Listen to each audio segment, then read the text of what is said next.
They say Rome wasn't built in a day, that it took hundreds of thousands of years to build the Great Wall of China. Many men lived and died making the empires that ruled the lands in ancient history and even today in some cases, using only the finest materials and the toughest of workers. Or just one edgy scythe boy in a hoodie. Well, okay. He isn't Where's that damn fourth Chaos Emerald? that. But the game's tone is much darker than the other campaigns. Again, I should stress, not on a cringeworthy or super grimdark level, but this ain't no happy-go-lucky save the princess story. Speaking of which, since this campaign adds loads more lore to the Shovel Knight mythos, skip to this part of the video if you want to avoid spoilers. Alright, ready? Our story begins with Donovan and Luan, treasure hunters who roam the Untamed Valley, hoping to find this amulet which is said to contain power beyond control. For Donovan, it's simply the thrill of the hunt and the riches he can acquire along the way. For Luan, however, it's for the sake of his son Reese, the roaming boss I neglected to talk about in the previous videos because he's just so inconsequential in every other campaign.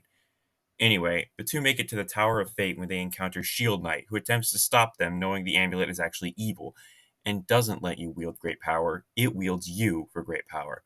While Luan is happy to oblige not wanting his son to get possessed and hurt and all, Donovan goes full Gollum mode and fights tooth and nail to get his precious, ending with Donovan and Luan dying and Shield Knight becoming possessed by the amulet to become the Enchantress. How that happens, I don't know.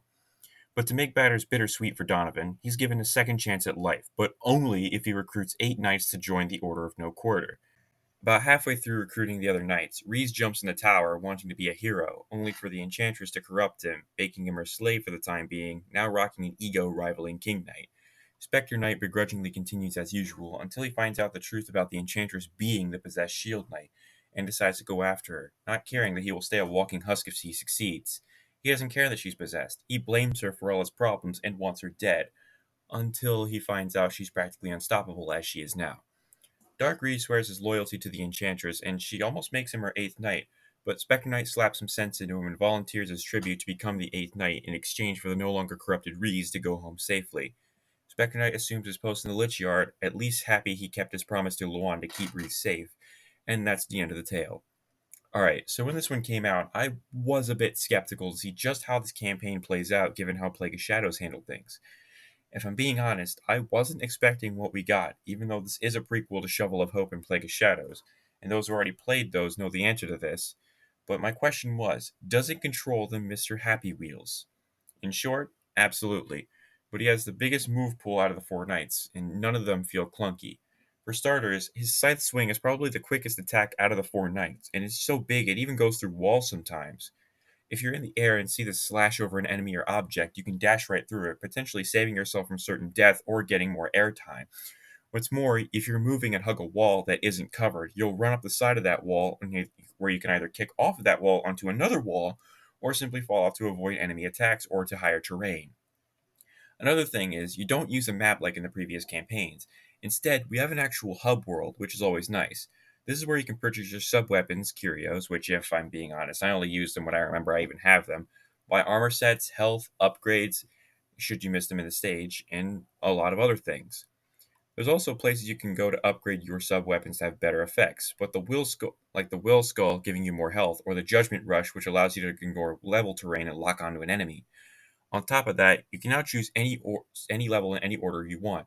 So if you really want to tackle Propeller Knight before Plague Knight, you can do that now. Unlike Plague of Shadows, each stage is now tailor-made for Specter Knight and his moveset, so no more having to fit a square peg in a round hole and work around a stage that wasn't made for you. To add to this, Specter Knight now has his own OST for levels, not bosses unfortunately, but the new tunes each level has now are bangers. Some are even better than the original songs, especially Treasure Knight stage. The sprite work is still top notch as always, and the frame rate is still buttery smooth, but is it the best game in the treasure trove? Not in my opinion, no. For starters, since we no longer have the map, the Rees and Baz fights are now unavoidable. Yeah, they're not hard fights, but they always interrupt you when you just want to move on to the next boss fight. Second, I mentioned moving on to the next boss fight, but the game is just so short for my taste. I remember my first playthrough being just over 4 hours.